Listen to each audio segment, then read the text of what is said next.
This is Dateline, News and Conversation. By the way, friends, this is show number 479 from Crimea in the last 4 years. Do I have an interesting show and guest for you tonight? I've been so fortunate in the people that I've been able to meet and to interview and learn from on these shows. And from my travels around the world and making my films. My guest tonight is from South Africa. He is a internationally known cartoonist and he's received multiple awards. He's a podcaster like me. And he is a talk radio host. My guest tonight, Jeremy Nell, better known as Jerm. Jerm, welcome to the show. Thank you, Regis. It's a pleasure being here. I've got my drink with me. Hope you don't mind. I don't mind at all. I have my little sip of wine right next to me as well. It's just past dinner time here. So Jerm, I found your personal story, and I love personal stories. People love to learn the intimate facts about people's lives, how they've lived, how they've developed, how they've survived, how they've moved on. And so the first thing I want to talk to you about, I want you to tell me a bit about your journey. And then when we finish with your personal story, and I'll ask you a number of questions, I want to talk about some geopolitical events that you and I are both covering. So, Jerm, and for my audience, your name is Jeremy Nell. Jerm is what you go by, and Jerm Warfare is your trade name. Mm. Let's begin back in 2002 to 2005, Jerm. Pick it up from there where you really didn't know where you were going. Thanks very much for having me. I know that a lot of people do wonder where Jerm comes from. It was just a nickname that I was given at school. So it just kind of stuck. And so I thought I'd use it as a signature. What do you call it? An alias, a handle. When I started drawing cartoons, and it's sort of a play on, the bacterial germ, and my work is contagious, or it's something corny like that. Anyway, okay, where do I start? 2000 and let's start 2005 because that's more or less where I became a cartoonist. So I was working corporately in that period that you mentioned. A very sort of boring mobile technology job. And at that stage, the iPhone, I don't think had come out yet. So it was still cell phones with buttons on them. And the company was a multinational, and they eventually started imploding as cell phone technology changed. But I also hated my job, just sort of like a cubicle type job. And I remember I started drawing cartoons at home, just like a random comic strip, and I created a website, and I would upload my comic strip to my website and just send the link to my friends. It was on paper, and I would scan it, and it was just something I did just because I was bored with my job. And just keep in mind also that I've been drawing cartoons since I was in Sunday school. I've always had a love for cartoons. It's my first love. Most of my books behind me and in front of me, you can't see, all around me. I've got hundreds and hundreds of books of comics and cartoons. Well, not comics so much, but more cartoons. I've never really been into superheroes, but cartoons like the classics. Bugs Bunny, Pink Panther, Asterix. And what's funny, I know that you're American. Asterix never really exported very well to the US for some reason. And in fact, if you look up the history of Asterix, and I really, I'm saying this from the goodness of my heart, but there's this joke that Americans have to have everything dumbed down, and I honestly thought that was a joke. And Asteris was dumbed down. They changed the names because it's a French comic, and they changed the names to make it easier to say in English. It's a true story. You can look it up. It's it's a caricature of itself. Anyway, and then in 2005, towards the end of the year, I got retrenched, and I decided at that stage, well, if I love cartoons and others can make it as a career, maybe I can. Keeping in mind that I'm also a varsity dropout. I studied art. I failed art. I mean, who fails art? And I failed art, but I still love cartoons, you know. And so I just started pushing my work out to editors. I emailed them and just kept going until somebody bit, and somebody did bite, and for me it was a great thing. And then for the next 2 years, I kind of scraped through on the bones of my bum until in 2007 I was given a bit of a break by a major national newspaper here in South Africa. The editor had seen my cartoons in an email that was spreading around, and he saw next to my signature my website's address, and he contacted me, and he said, listen, would you like to draw for us? You don't have to do anything political. It was just random humor and sort of like a single caption cartoon daily. And I grabbed at the opportunity, and then I just kept on going. And about 2009, so about 2 years later, for the same publication, the editor said to me, look, have you thought about drawing something political? Like, do you have any comments to make about current affairs? And at that stage, I really didn't. And then he said, okay, tell you what, let me help you. Here's what you do. And I've never forgotten this. He said, knock them down when they're up and lift them up when they're down. And I thought that was really, really great advice. And so that's what I started doing. I think about 2011, I started working with different newspapers by this stage. And then I won my first major award. It was the biggest journalism award in South Africa. Funnily enough, I'm not a journalist, but I won in the political satire category.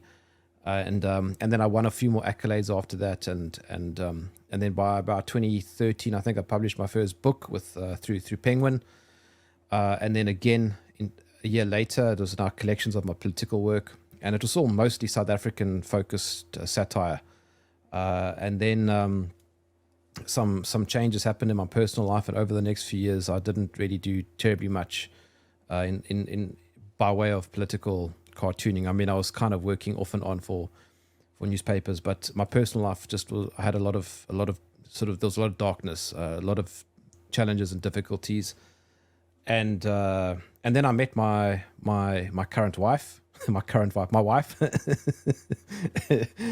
in around 2015, 2016, and then my life just got better after that. She just brought in a sense of magic, a sense of renewal, a sense of amazingness, and I kind of started finding my feet politically, ideologically. I started, getting a set of values, something that I would wake up with, a sense of meaning, a sense of purpose, and then 2019, more or less, I decided to become more independent. So I was starting to lose a lot of contracts by this stage because my views were becoming, shall we say, more politically incorrect. I was going against a lot of the mainstream establishment narratives, not by design, but just because I was starting to think differently about how the world works, and it wasn't really going terribly well with the mainstream publications for whom I was drawing at that stage. And 2019, I decided I'd start maybe a weekly podcast, maybe every 2 weeks, and I would just chat to random people just about ideas. Because remember, political satire is also about ideas. It's predominantly the idea, and then you're drawing it. And I thought, well, let me just extend this into the space of talking like you and I are doing right now. And that's exactly what happened. And so I started a really crappy podcast with a budget microphone, and I used the camera on my computer. And then 2020, the year that changed the world, arrived, and because we were locked down I had nowhere to go, and I started making my podcast more regular, daily, in fact. And I would just email guests and try to find people who I would talk to. And that's exactly what happened. And so it just kept on growing, and people were, I was kind of moving into a more international arena now in terms of the topics. I was trying to figure out COVID. It made no sense to me. And by extension of that thought process, I started having other conversations about other topics.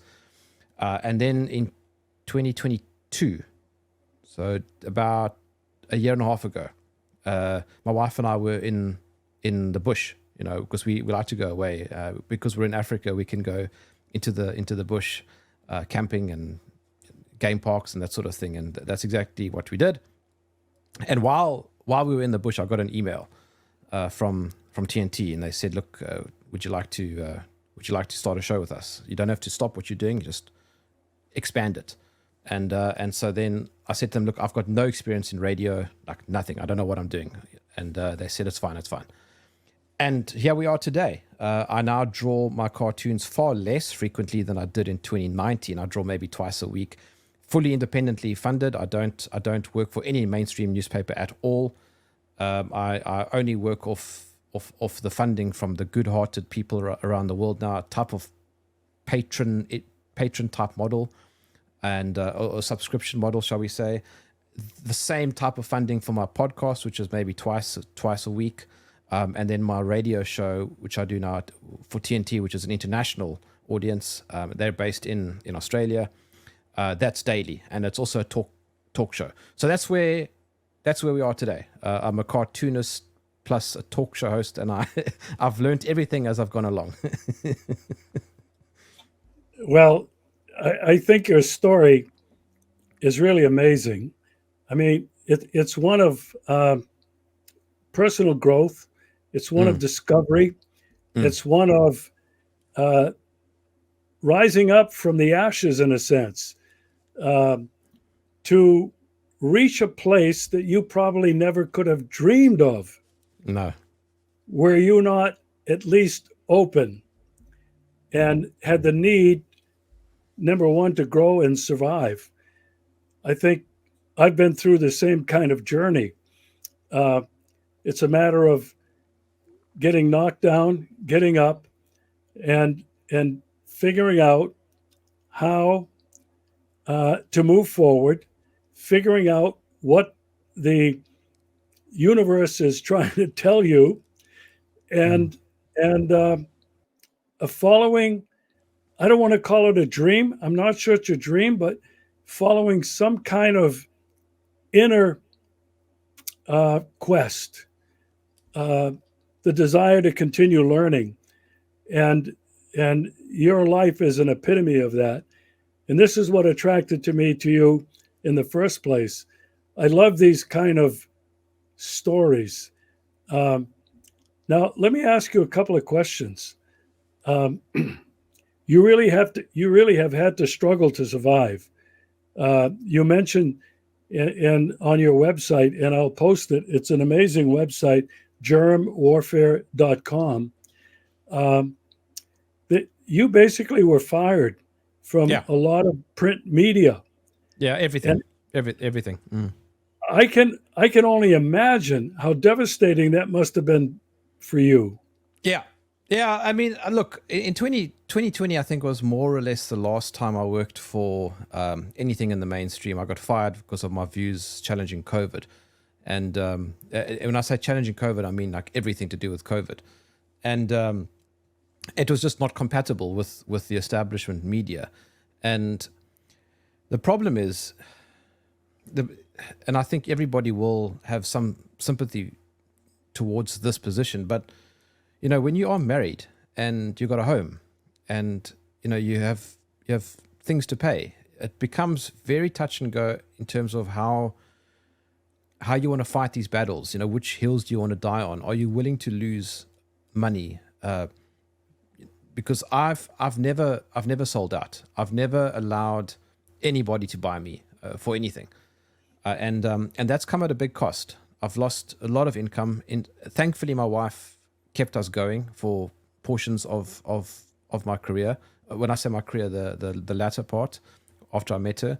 But you know, it's one of the things that you choose to do. You know, if you've got principles and you want to stand by them, then I was always taught by my parents. You know, if you stand for something, you won't fall for the other things, and that payment will come back to you if you stand firm, you know, on those beliefs.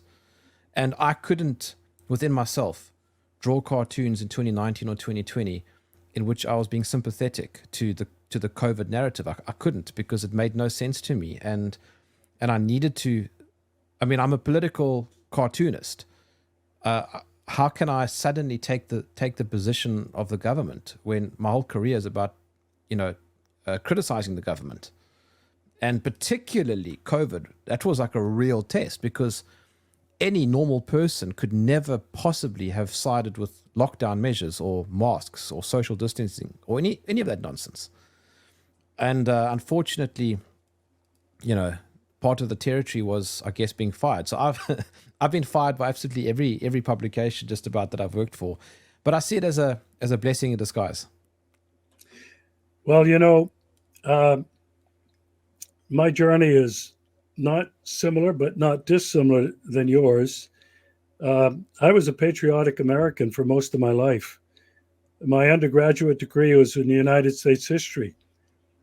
I believed everything the government told me from the time that I first was aware of anything.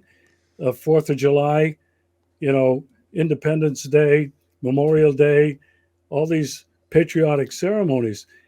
And then I had the opportunity to make my first feature documentary, which is called The Ghost of Jeju.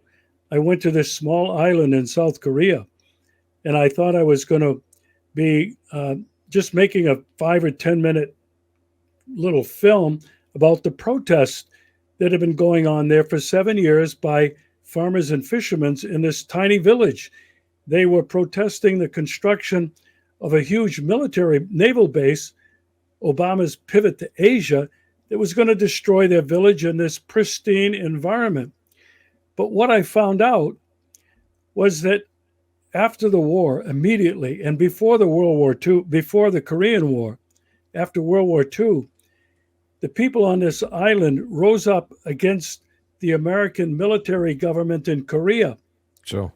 And the Americans, under their auspices, trained, commanded, and directed the massacre of as many as 40 to 60,000 of these peasants on this island who rose up against the American occupation. Sure. My life changed. I was never an activist, but I became radically politicized.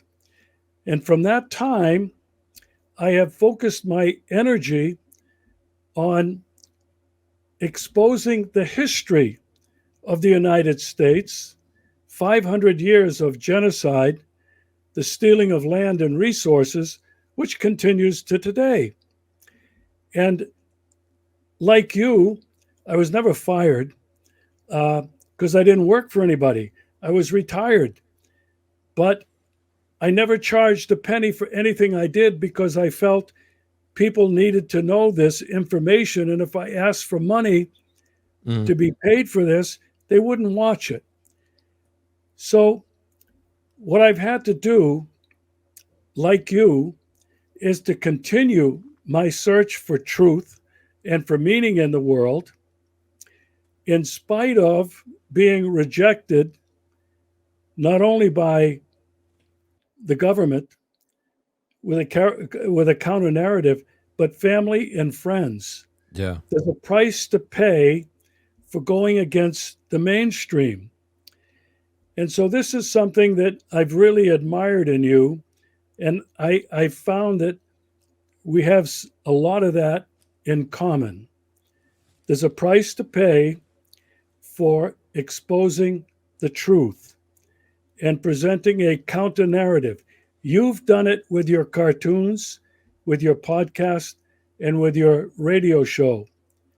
I've done it with my films, my videos, in my podcast. Now, this is what I found that we have in common and which it really attracted me to you. But I want to shift gears a little bit now and focus on some of the topics that you have been covering. Um, one of my biggest concerns, Jerm, is that many people are losing sight of the big picture, an agenda that's unfolding in front of our eyes, but focusing on local or certain political issues and losing sight of what's happening. I want to begin with the globalist agenda. I want to begin with your thoughts about Klaus Schwab, the World Economic Forum, Davos, the Bilderberg Group. They have a vision for a new world order. They have a vision for the future of humanity. And I personally think it's destructive. I think what this is an attempt to destroy our basic humanity. I want your thoughts on this globalist agenda. Let me think about this. Where do I begin? Okay. First things first. I love those characters. I love Klaus Schwab. I love Bill Gates, etc. And the reason why I love them, A, is because the Bible says you must love your enemy. But B, I appreciate that they are telling us their goals. I'd much rather know what they want from the world than if they just kept quiet and trying to have to figure it out. So the fact that the Klaus Schwab and the rest of them stand on a stage or go onto BBC or Sky or CNN or whatever and say these things, I think that's great, because that allows us to then create mitigation measures, shall we say, or find ways to buffer against it. So in other words, if Klaus Schwab says he wants us to eat the bugs, then I know exactly what to do, and that is no, I'm not going to eat the bugs. I'm going to continue eating meat, and in fact, I'll take it a step further. Well, not only eat meat, but I'll go and hunt meat, and that's exactly what I do. So I go hunting every year, for example, and I like that because it's an opportunity to hang out with the guys, you know, like a boys' weekend or whatever it might be, and also I bring home the food, and it's organic not organic but free range, and it doesn't have any chemicals in it and that sort of thing.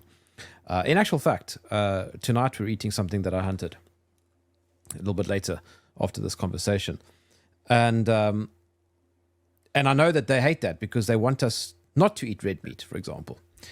And anyway, so when they say things like that, when they say things like, you know, you need to stop driving an internal combustion car, I do the exact opposite. I will continue driving an internal combustion car. Why? Because an electric car is crap. Okay, it's rubbish. Like who wants to drive a car that has got no gearbox? You know, you can't rev it. It's completely feminized, right? I want to be able to shift gear, and I want to be able to accelerate, and I want to feel the engine. You know, you can't do that with an electric car. I don't mind electric cars, by the way. I'm also joking a little bit here, being facetious.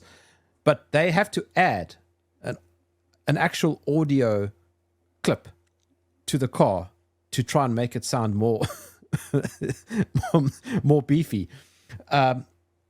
Anyway, the point is this: is that whatever they say, I think generally speaking, the opposite is true. Not always, and this is the thing about the globalists. They do speak truth, and just because you hate Bill Gates doesn't mean that everything he says is false. And that's why I think we should listen to them. We mustn't always write them off because A, they're telling us what they're wanting to do. When Bill Gates says we need fewer people on Earth, he's telling you where his mind is going, and he's going into that sort of Malthusian sort of eugenics, depopulation agenda.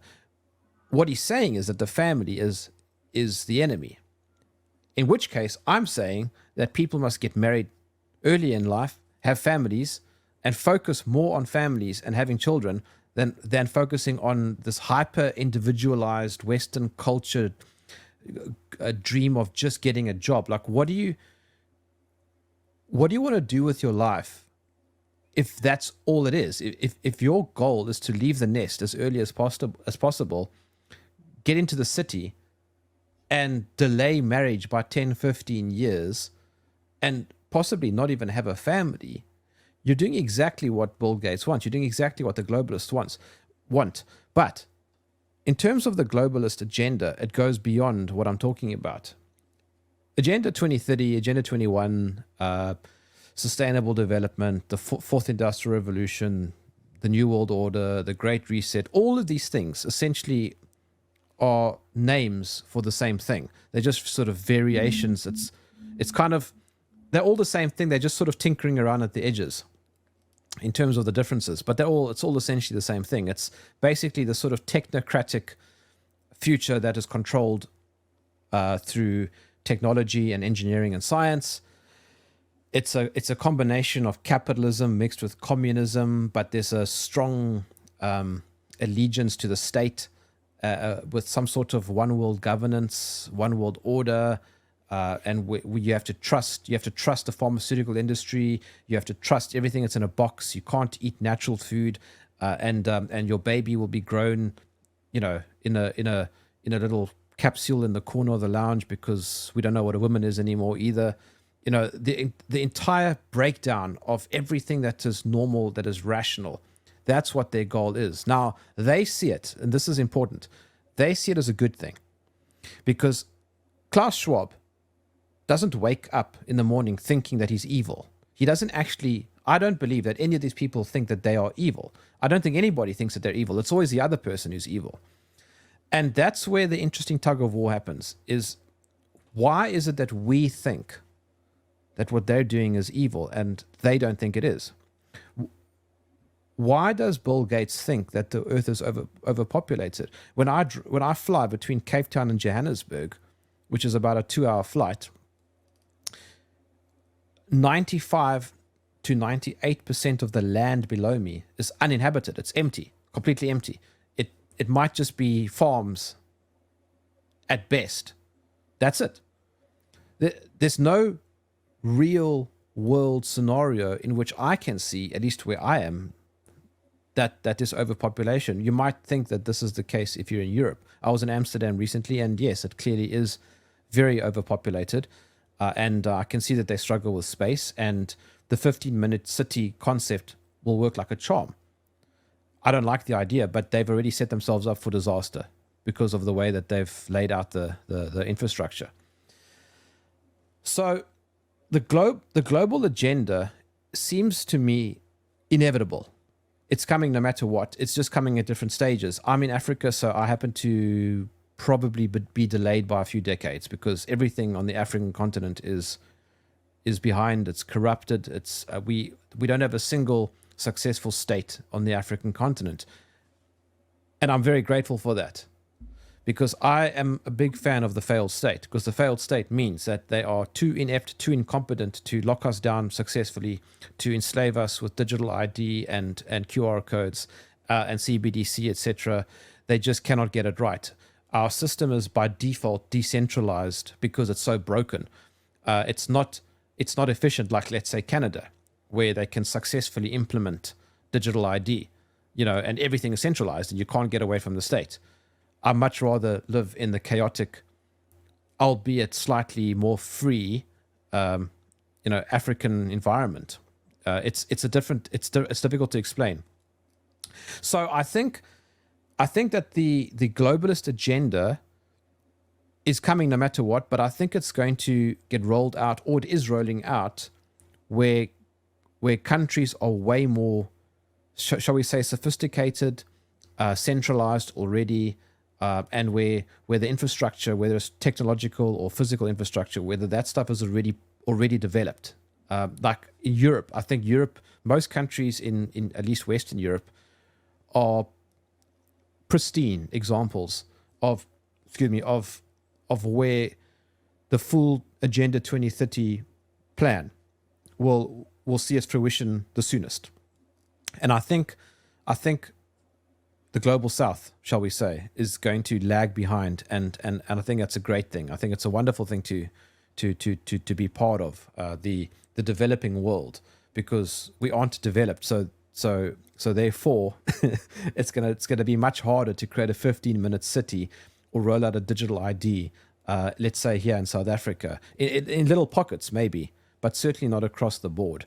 Like perhaps in Europe or in Canada or even in parts of Asia, I suppose. So I don't know if that kind of answers the question, but I'm just kind of I'm a little bit more optimistic. I see the globalist agenda somewhat successful, but not entirely. You mentioned a number of things that I wanted to talk about. You mentioned the family. Yes. As an integral part of society. I couldn't agree with you more. What we're seeing today is liberalism, Yes. wokeism. Yeah. We're seeing LGBTQ to the extreme In everywhere. The They're even trying to come in Russia, but Russia has basically said, you know what, your private life is yours. Don't act this stuff out in public because it's not going to happen. Wokeism, political correctness. These are all things that I feel are attacking what I would call our basic humanity. Yes. The social structures of what keeps a culture together. And these things have come under attack. Would you agree? 100%. Absolutely. And I think it's not just under attack. I think it's a sophisticated strategy to dismantle population growth. And you do it via agriculture, via food, you do it via the family. You know, if you promote LGBTQ, if you promote gay marriage, and I've got gay friends, all right? I'm not slam dunking my gay friends. But what I'm saying to you is that a man and a woman are the foundation of society. All right, you can't have two men creating society. You cannot have two women creating society. It's just not biologically possible. Whether or not that offends anybody, sorry, it's just the way it is. But the point is that we should be celebrating the things that are foundational to civilization, or the things that grow, the things that are good. So, in other words, we should be celebrating healthiness, right? We shouldn't be celebrating obesity. That's what we're seeing. We're seeing the entertainment industry celebrating being fat. Being fat is not a good thing. It leads to diabetes and all sorts of health problems. So ideally, you want to actually celebrate improving your lifestyle. You don't want to celebrate mental illness. What we're seeing now is a celebration of exactly that. Men who want to become women, so they cut off their genitals and take all sorts of hormones and things, or they pretend to be women and they compete in women's sports. This is very obviously a violation of normality, and this is being celebrated. But I think the average person does see through that, and they can boycott that, whether with their wallet or through whatever. But I'm saying that they don't need to support that, and we are seeing more and more of that. We saw that with Bud Light, and we're seeing this now with I think Rip Curl, the Australian surf brand. They promoted a female surfer, but it's not a female surfer. It's a transgender guy who thinks he's a woman, and so it's backfiring now. But you're seeing this across the board. Funnily enough, though, you don't really see this in a lot of the developing countries. It seems to be the developed countries that are playing with this fire. If you consider, there was a time where smoking was celebrated. I don't think it's celebrated much anymore, but we are seeing the celebration of poor diet, for example. COVID, for example, was a celebration of everything that was wrong with health. They told us to stay indoors, which is it goes against, being outside in the sunshine. You need to be in the sunshine for vitamin D, for example. They told us to be fearful of healthy people. And there's the other thing. They're also celebrating the idea of being fearful of quote unquote pandemics. So now you need to trust the pharmaceutical industry more. So now you have to move away from eating healthy. What happened for thousands of years when people didn't have all this nonsense? They didn't have a pill for everything, right? Today you take a pill, and then you have to sit and be indoctrinated with Hollywood and how it's telling you to appreciate and to again celebrate the things that are abnormal. Everything is about abnormality, unnatural order, and everything that is not wholesome. And we shouldn't be celebrating those things. I'm not saying that you must now go and criminalize, somebody who a guy who thinks he can be a woman. That's not what I'm saying. But this is a much deeper issue. This is now a symptom of something else. And we're seeing, for example, depression. How is it that in the year 2024, I think about a third of all Americans are on antidepressants? I don't think that they're depressed. I think that's a propaganda campaign. That is the pharmaceutical industry winning the minds of tens of millions, if not hundreds of millions of people, and telling them that they're sick. And by putting them on medication that then makes them sick, so that they need more medication to help them with that sickness, and so it goes on and on and on. And what's gradually happening is that people are becoming more reliant on everything that is not normal. And so you're having a celebration of abnormality. That's exactly what it is. It's a celebration of mediocrity. It's a celebration of abnormality, and before long, it creeps into society. It creeps into the zeitgeist, and it's too difficult to turn back from. If that makes sense. Yeah, I agree. I describe all of that as an attack on our basic humanity. Yes. Those values, those beliefs that really define who we are as human beings are all under attack. I think you've articulated it very well. I'd like to move on to another subject. South Africa recently brought Israel to the ICJ, and last Friday came down with a judgment against Israel and the genocide on Gaza. I'd like your thoughts. One, amazing that South Africa was the country that did that. And number two, the impact globally of the ICJ report. It's weird. South Africa is very divided on this. A lot of people think that we're somehow unified in this ICJ case. We're not. If you look at South African media and you just talk to people on the ground, it's extremely divided. I put that down to a Zionist infiltration of everything, from media to society in general. When I say Zionist, I don't mean Jew. I know a lot of people want to say, "Oh, you're just saying Jew." I'm not saying that. Zionism and Judaism are different things. I'm talking about Zionism, and Zionism is an ideology, and it's not related to the Bible. It's not related to actually anything that is, let's say, biblical. It is purely a cult-like ideology that is, it's illogical. It doesn't make any sense to me. I don't get it. I don't get Christian Zionism. I don't get Zionism. But I'm saying these things because whether or not South Africa is divided on this is irrelevant. The case that was brought forward to the ICJ had merit. The ICJ themselves said it has merit, and they rejected Israel's attempt to defend itself. It's very obvious to me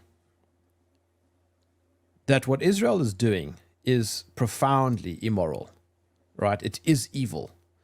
And I want to make something clear. I'm neither a Jew nor a Muslim. I'm neither a Palestinian nor an Israeli. I have no dog in that fight. I'm a South African. And you could argue I'm a Christian too. All right, so I'm not actually part of that fight, but I do take a stand with people who are innocent. And I don't think a woman who's holding her baby in her arm, whether she's on the Israeli side or on the Palestinian side, deserves a missile. All right, I don't believe that at all. Now, whatever happened on the 7th of October was despicable. Whether or not it was Hamas, or whether or not it was a false flag, a lot of innocent people died, and a lot more innocent people have died since then. And that is definitely a result of Israeli intel, and of course the Holocaust card that the ICJ actually spoke about, saying that Israel may not play that card so that it can use that as a defense for what it's doing in Gaza. It's very obvious that what the Israeli government wants to do is to wipe out Gaza. It wants to take full control of Gaza, and it's using every excuse in the book to basically destroy civilization, as it were, in Gaza, make it uninhabitable so that the Gazans leave. Now, I think that is terrible. I think it's immoral, and I don't think that conflict is going to end anytime soon because what Israel's doing is immoral, but also the Gazans are stuck. They don't really have too many options. Yeah, what are they going to do? They either jump into the ocean and go and swim, or they go into Egypt. The problem is that they can't do that because it would be a violation of their own homeland. If they do that, if they exit, they will never be allowed back in. And so I think we're sitting here with a situation that is way, way beyond just a normal conversation of what you and I can have. But if we zoom out, because remember, I don't have a dog in that fight. I'm not siding with the Israeli government, and I'm not siding with Hamas, but I'm siding with the innocent people. And there are certainly more innocent people on the Gazan side at the moment that are being affected by this. But if we zoom out, we must also remember that bankers love war. They make a lot of money from this. They don't care who dies. They don't care which country is what. They don't really care.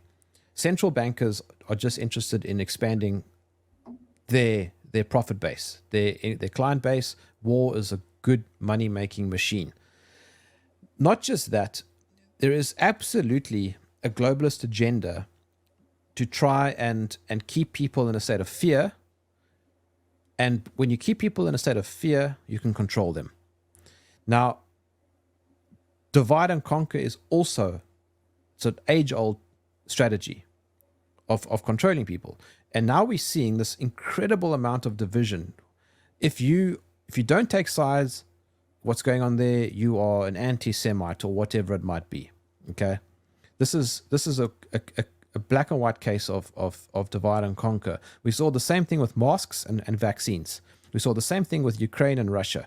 If I understood Russia's reasons for invading Ukraine, not necessarily taking sides, but if I understood the reasons, just like I understand why Hamas is attacking Israel, then suddenly you're a bad person. And so this is very clever on the part of those who are writing the narratives and scripting them for everybody to follow, and people fall into these traps all the time. At the same time, and this is important, and this is why it's so nuanced, it's so complex. There really is a problem happening in the Middle East, right? There really are people dying, and there really is a culture war going on, right? And that is by design. So we can't just zoom out and ignore that and pretend like it's not happening. It really is. There are people dying, and it's disgusting, and it's sad, and families are being ripped apart and torn apart, and everything is going wrong for them. And we can see that Israel and the United States are in bed together. And we can see that the United States certainly wants to control parts of the Middle East. It doesn't like having its own empire imploding. It's very obvious to me that the British/American or Anglo-American empire is imploding like the Roman Empire once did. And they don't like it. And they don't want to lose control. And in order to maintain control, they will fight. And this is part of the framework of globalism. The framework is to have perpetual wars, and the wars are very real. And so we have to be able to communicate what's going on in the wars, but we must also be able to zoom out and understand that there is a game of chess being played, and there are very good chess players and there are very bad chess players in this game. And it's such a who made that quote? What a tangled web we weave, or something to that effect. I forget now. But that's exactly what it is. It's an exceptionally tangled web. And in order to maintain clarity of vision, I don't know about you, but it really is difficult. And it requires so much thinking and concentration, because you don't want to get too caught up. But when you see people dying unnecessarily, it's difficult not to get caught up. So you kind of have to have a human sadness. Like, you need to feel something, but if you feel too much, then you will get trapped. Does it make sense? I don't know if I'm making sense. Yeah, it absolutely makes sense.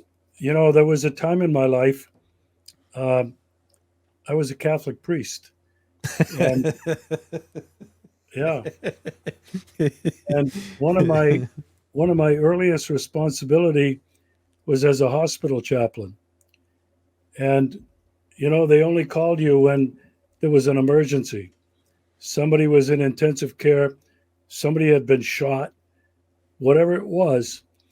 And as a young person, not used to this, I was caught up emotionally. And there was this head nurse in the intensive care unit, short little woman. She was married to a Catholic who was in the parish that I was in. She was a Protestant. She called me aside and she said, "Listen, you have got to distance yourself from the pain and suffering that you experience here, or you will be useless. You will be not helpful at all. You must draw this line, and you cannot get involved personally and emotionally in what's happening here." And I think this is one of the things that's happening. People are getting emotionally involved in, for example, Gaza. Yes. And I liked what you said. It's important not to become tarnished or uncaring, but to zoom out and see the big picture and see what is really happening.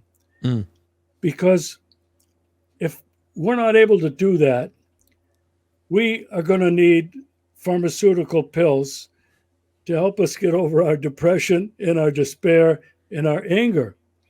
And I think this is what we're looking at today. And it's not just, the Israeli genocide in Gaza is just the current news. Yes. But before that, it was Ukraine. And then before that, it was COVID. And before that, it was COVID. You're exactly right. All things that have divided us. And now, did you notice, sorry, one after each other, not at the same time?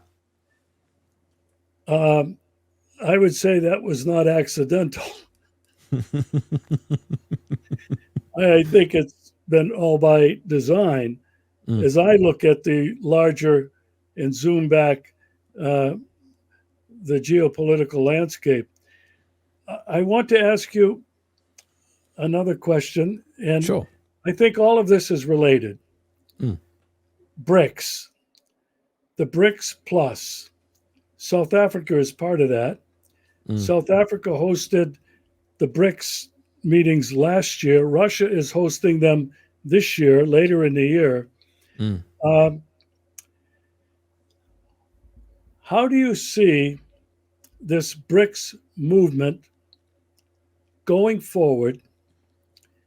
And do you see the BRICS as a movement away from Western, white, neo-colonial hegemony? Yes and no. So right off the bat, I just want to also again point out that I think that there is an anti-white narrative occurring, particularly in the West. And I think that's a bad thing.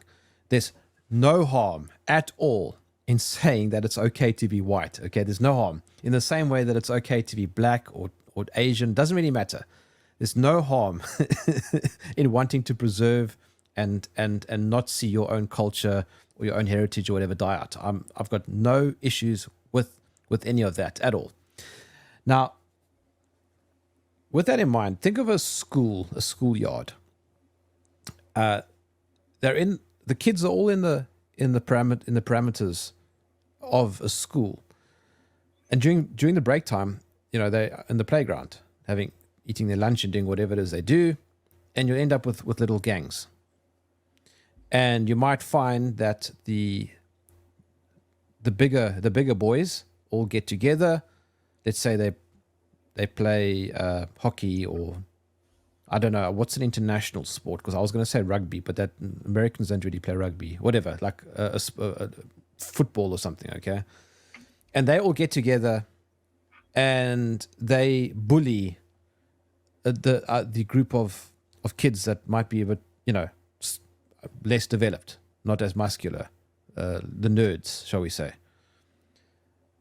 And now remember, they're still at school, but during those times, it matters to those kids what's going on during those hours.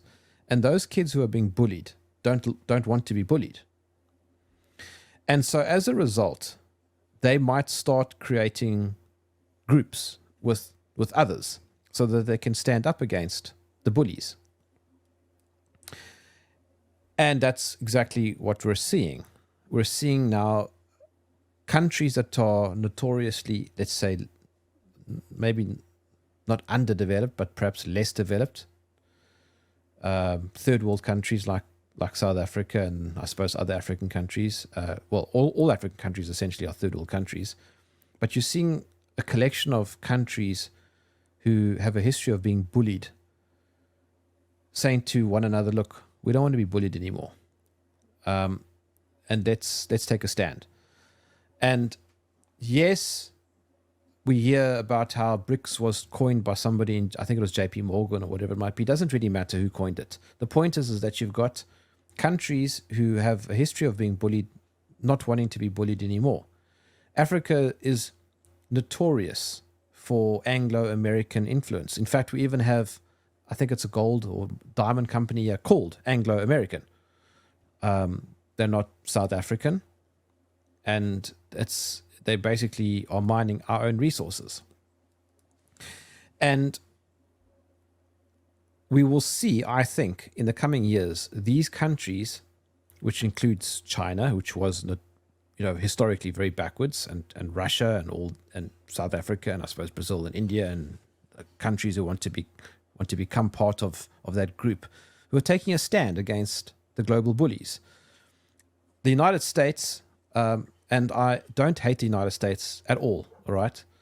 I think it's an amazing country, and I really would love to see, shall I say it, I would love to see America great again. I really would. I have no animosity towards America. But I think what the US government has been doing historically is terrible. And it doesn't come into other countries like my own with the intention to develop. It comes into the country with threats, and it wants to take its own, it wants to exploit.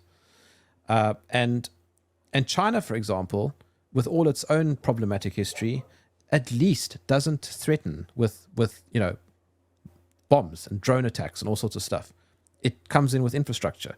And I'd much rather have a high-speed train than an aircraft carrier sitting, in the bay, threatening to bomb my city if we don't comply. And I think that's what a lot of these underdeveloped or third world countries or less developed countries are doing. They're now coming together and saying, all right, it's time for us to take a stand. We don't want to be bullied any further. And keeping in mind, as I said, with the schoolyard example, it's still within the framework of the globalist agenda. So the globalist agenda is to divide and conquer. And part of that dividing and conquering is having NATO countries or Western countries dividing and conquering other countries. And it is inevitable that the Anglo-American empire will collapse. It's inevitable. Whether it's next year or 25 years or 100 years from now, it is inevitable, because that's the nature of world history. So I think what I'm saying in a really long, roundabout, clumsy way is that there are two things happening. The one is, like with the schoolyard example, you've got the weaker kids forming a bigger, more powerful group to stand up to the bullies, but they're still within the confines of the school, and that school still has controllers who are controlling how the school runs.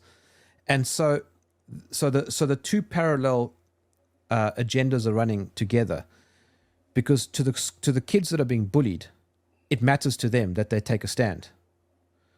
But to the board or the teachers or whoever is running the school, it matters to them how the school is run, if that makes sense. So there are different frameworks playing out.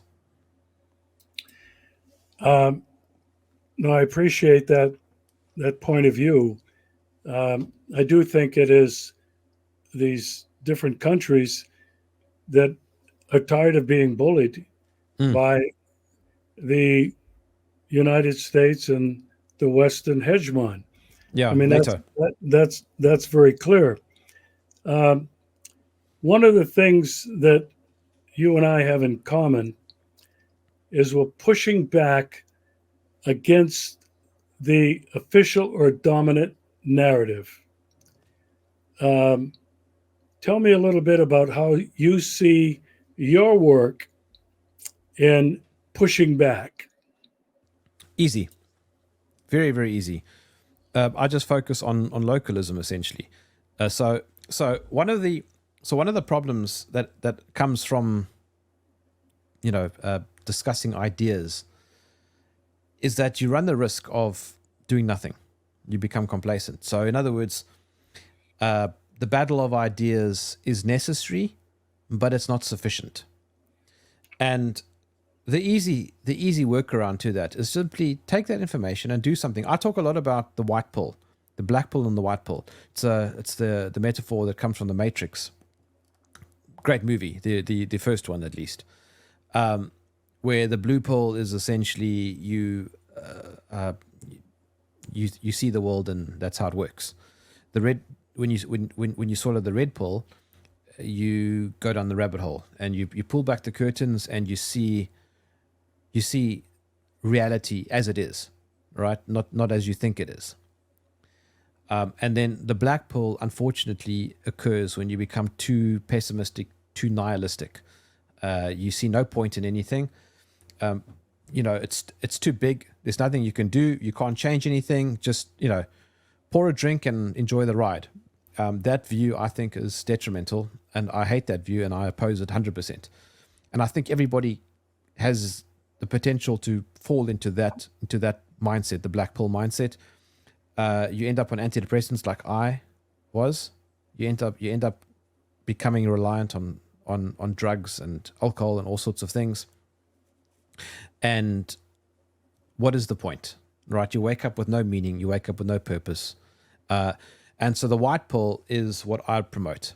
And the white pill metaphor is essentially, all this, you can see all of it, you know how the world works. Okay, so what are you doing about it? You need to do something about it. You have the idea, and you need to take that information, and you need to turn it into something that's going to add value. I can tell you right now, Regis, I wake up every morning with a smile. I don't care what's going on in the world, all right? I wake up smiling. You know why? Because I wake up next to my wife, all right? I love my wife, and she is my world, all right? I then also have a meaning, a purpose. I know what I want to do. I want to get into the gym. I want to eat healthy. I want to think clearly. My wife grows vegetables or we will support local farmers. We support family, all right? We're trying to start our own family. We encourage those around us to have a family. We encourage those around us to have a community. We are part of a community, and we engage with our community and our friends, like-minded, that sort of thing. Create the networks, support the networks, buy and trade and do stuff in between. Create that web of like-minded people that's doing something. And once you're in that, you become very powerful, because now you have got the knowledge, which is power, and you also are acting on it. And you are no longer sitting at night just watching Netflix with no reason to do anything else. You can watch Netflix if you want, but you can also do other things that are constructive. You need to build something. You need to make your life meaningful, right? Because that's how you defeat globalism. You defeat globalism with localism. If everybody around you is focused on local, and when I say local, I mean that from right to the roots, right? From your family to your friends to what you eat, supporting your local farmers. I don't need to go to the shop and buy eggs that are imported. I can buy eggs that come from a local farmer 20 minutes away from me. And by doing so, I can also support free-range eggs. So we can start getting into those details. But my point is this, is the easiest way to defeat globalism is to embrace localism. And then that little nucleus expands. And of course, you eventually, through that, realize where your values and your principles are. And you realize what it is that you stand for, because you need to have meaning. You need to have purpose. We are human beings. We are not buffalo. We're not tigers. We're not lions. We don't just act on instinct. We are way more complex and sophisticated. And we are also not flipping victims, right?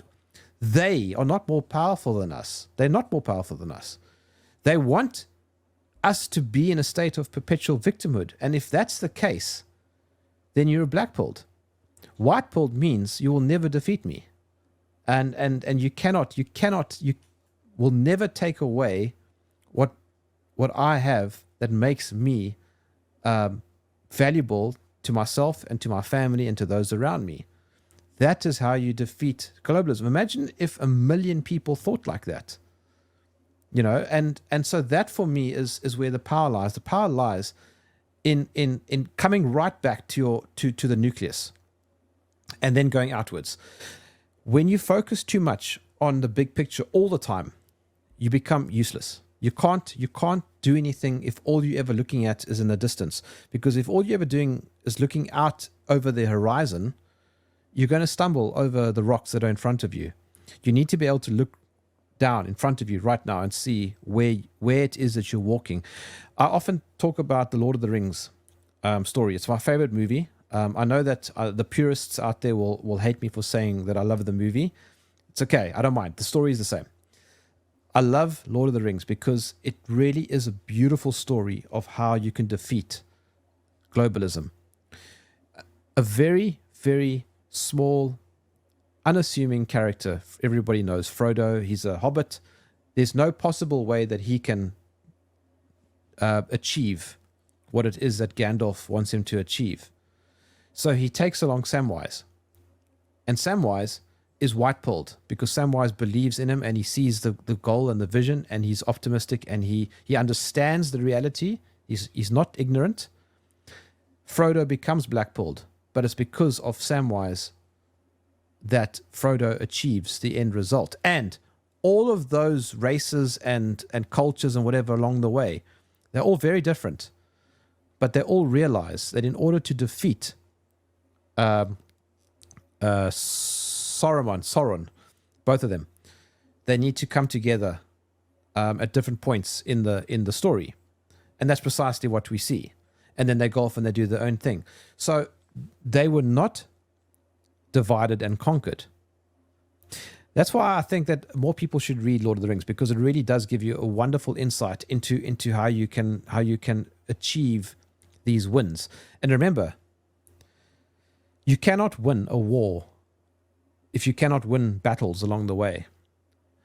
And that's the way I see it. Little battles need to be won, and those little battles are those local challenges.